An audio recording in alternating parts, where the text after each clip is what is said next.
to issue a formal complaint against Marvel for reopening the old wounds inflicted by the phrase, "I don't want to go."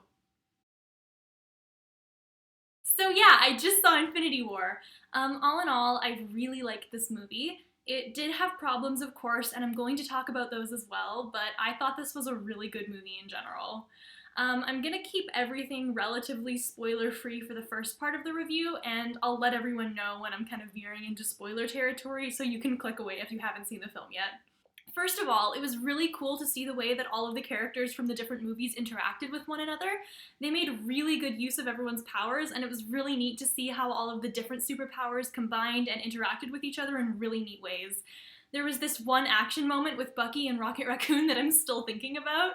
I also liked that with some of the characters, the interactions weren't all positive. I mean, it's easy to show how cool all of the Marvel characters look fighting together, but I also like that they didn't necessarily shy away from depicting the negative influences that they had on one another either. For example, Star-Lord has always been kind of impulsive in the Guardians of the Galaxy movies, and some of the actions of the other characters in this one kind of made that worse.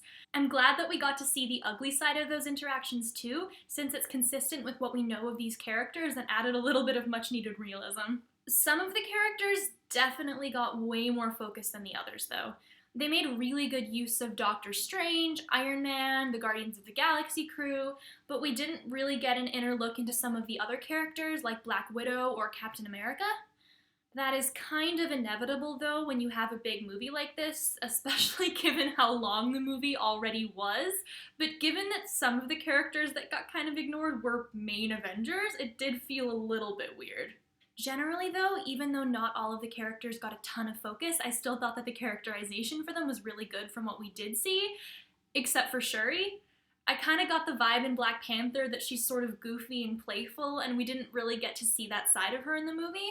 I mean, I guess that this was a pretty serious situation, but she's one of my favorite characters, and I really wanted to see her let loose a little bit. Thanos was a great villain, and I think that the film did an excellent job of establishing him as a threat right off the bat. I also really like that they made him complex and that, like, even though what he was doing was wrong, he still adhered to a code of morals and genuinely believed that his actions were for the benefit of the world and not just selfishness. I do wish that we'd seen a bit more actual criticism of his ideals, though. I mean, what he believed in was unabashedly wrong, but besides Gamora, who was really the only character to try to challenge what he believed, most of the characters just jumped straight into combat with him. I think that they definitely created a villain who was sympathetic and whose actions you can kind of understand rather than a villain who was trying to cause destruction just cause.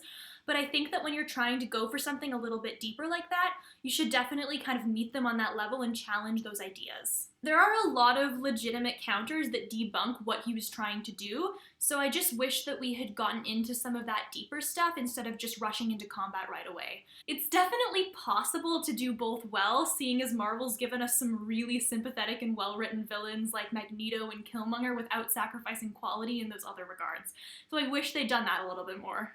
I really like the fact that these movies are starting to interject a little bit more comedy into them because the grimdark, depressing tone of movies like Thor 2 and Age of Ultron are just so tired at this point. I do think that they're still working on a good balance for that, though. There were some times when the tonal shift in this movie was a little bit weird for me. Basically, the way that this movie worked was like, this group of characters are over here doing this group of characters are over here doing this, etc., and each group definitely had its own distinct tone. Which is fine, but like some of them were a lot more serious and some of them were a lot more comedic, so whenever they switched between the groups, it felt a little bit jarring and weird for a while, especially when you have one character dying a horrible death and then you switch back to another group making witty back and forth jokes and pop culture references. It wasn't too distracting, and I do think that this was definitely a step in the right direction, but the tone was a little bit confusing for me at times.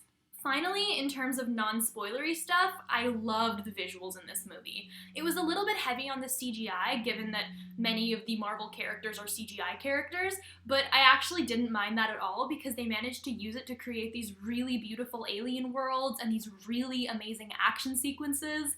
Generally speaking, just the visuals, the effects, the music, the cinematography were all really well done. Okay, I'm going to talk about some spoilery stuff now, so turn this off if you don't want to be spoiled. We can't really talk about Infinity War without talking about the fact that it was a goddamn bloodbath, so Most of the deaths I thought were handled really well and ended up being very emotionally impactful. Peter's death especially really broke me.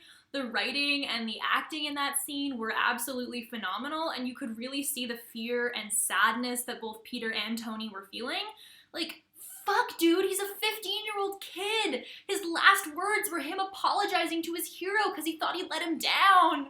And the fact that he was the only character to realize what was happening in advance because of his spidey sense, just ouch! Definitely one of my favorite scenes in that whole movie. I will say, though, that I didn't think they took too many huge risks with how they did it. You still got the idea that some of the really big main characters were protected by plot armor that was stronger than vibranium.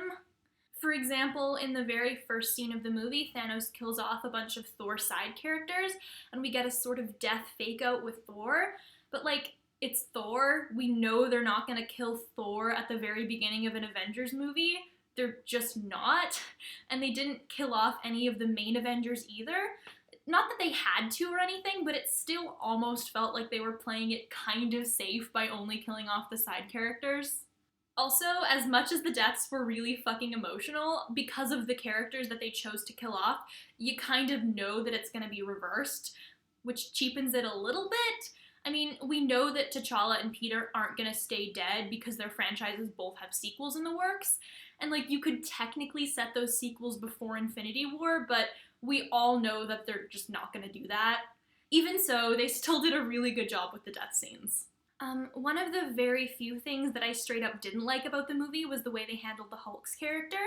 Basically, Bruce Banner keeps trying to get the Hulk to come out, and the Hulk keeps refusing to.